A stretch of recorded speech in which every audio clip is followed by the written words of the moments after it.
सकाळी अंदाजे 4:10 ते 4:15च्या सुमारास 101ला आपल्याला कॉल आलेला की MIDCमध्ये सेंट्रल टेक्सटाईल्स इथे आग लागलेली आहे।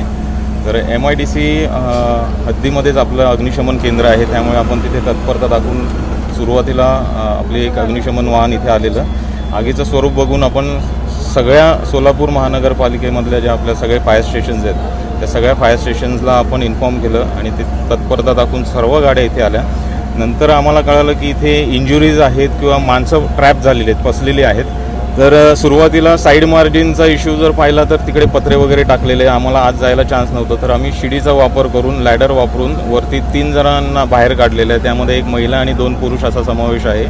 आणि ते करताना आम्ही BA-7चा वापर करून धुरामध्ये किंवा आगीमध्ये आपल्याला ज्याचा वापर करावा लागतो, तर असं BA-7 वापरून मी आणि माझी टीम आम्ही एकंदरीत 3 व्यक्तींना सुरुवातीला बाहेर काढलं। पण आगीचा लोड एवढा प्रचंड होता की सगळीकडून आम्ही ज्या पत्र्यांवरतून त्यांना रेस्क्यू करत होतो तिथे पण आग पसरली। तर आम्हाला स्वतःचा बचाव करण्यासाठी आणि तसेच जे कॅज्युअल्टी होती त्यांना पण सुखरूप बाहेर काढण्यासाठी आम्हाला खाली यावं लागलं। तर 3 जणांना आम्ही ज्या गाड्या आपल्याकडे अवेलेबल होत्या, प्रायव्हेट म्हणा किंवा पोलिसांच्या गाड्या म्हणा, त्या गाड्यातून आम्ही सिव्हिल हॉस्पिटलला पाठवलेलं आहे।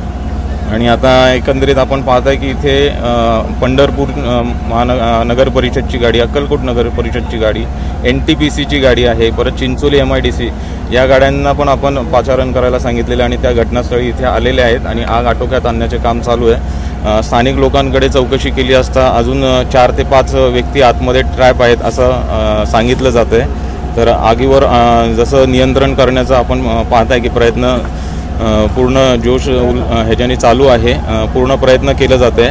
तर जसं आपल्याला आगीवर नियंत्रण मिळवता येईल आणि त्यांच्यापर्यंत पोहोचता येईल तेवढ्या लवकर आम्ही त्यांना रेस्क्यू करण्याचं काम करतो। इथे आपण सुरुवातीला फोम पण वापरलेला आहे यांज असल्या कारणाने।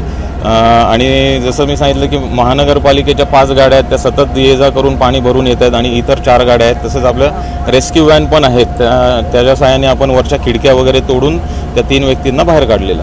MIDCची जी गाडी आहे ती तर तत्परतेने इथे पोहोचलेली आणि मला जसं कॉल आलं तसं इतर गाड्यासुद्धा मी पाचारण केलेले आहेत। आता आरोपांचं आपण सांगू शकत तर आगीचं स्वरूप आता एक 2-3 तास अजून लागू शकतात। शैक्षणिक वर्ष 2025-26 करिता पुण्यश्लोक अहिल्यादेवी होळकर सोलापूर विद्यापीठ सोलापूर येथे पदवी आणि पदव्युत्तर अभ्यासक्रमांना थेट प्रवेश। स्कूल ऑफ अर्थ सायन्सेस मध्ये MSc अप्लाइड जिओलॉजी आणि जिओ इन्फॉर्मेटिक्स याकरिता डॉक्टर VP धुपळ यांच्याशी 75 88 38 45 76 वर संपर्क साधा। स्कूल ऑफ सोशल सायन्सेस मध्ये प्राचीन भारतीय इतिहास, संस्कृती आणि पुरातत्व, MA ग्रामीण विकास, अर्थशास्त्र, राज्यशास्त्र, पब्लिक ऍडमिनिस्ट्रेशन, मानसशास्त्र आणि इतिहास याकरिता प्राध्यापक GS कांबळे यांच्याशी 98 50 24 80 94 वर संपर्क साधा। School of languages and literature मध्ये मराठी, हिंदी, इंग्रजी, संस्कृत, उर्दू, पाली, प्राकृत आणि कन्नड या विषयांमध्ये MA याकरिता प्राध्यापक GS कांबळे यांच्याशी 98 50 24 80 94 वर संपर्क साधा। School of performing arts and fine arts मध्ये संगीत, नाट्यशास्त्र, तबला, पखवाज या विषयात MA आणि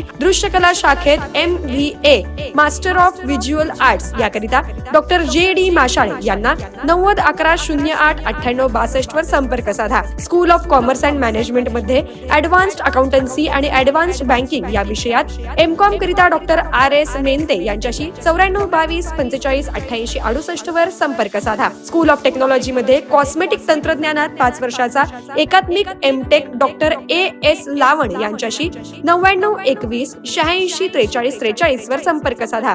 school of allied health sciences मध्ये PG diploma in dietetics and nutrition आणि MA योगा याकरिता डॉक्टर AA घनवट यांच्याशी 94 22 37 0052 या क्रमांकावर संपर्क साधा। स्कूल ऑफ सोशल सायन्सेस मध्ये B वोक पत्रकारिता आणि जनसंवाद, PG डिप्लोमा इन म्युजिओलॉजी याकरिता प्राध्यापक GS कांबळे यांना 98 50 24 80 94 वर संपर्क साधा। उज्ज्वल भविष्यासाठी पुण्यश्लोक अहिल्यादेवी होळकर सोलापूर विद्यापीठात आपले प्रवेश निश्चित करा।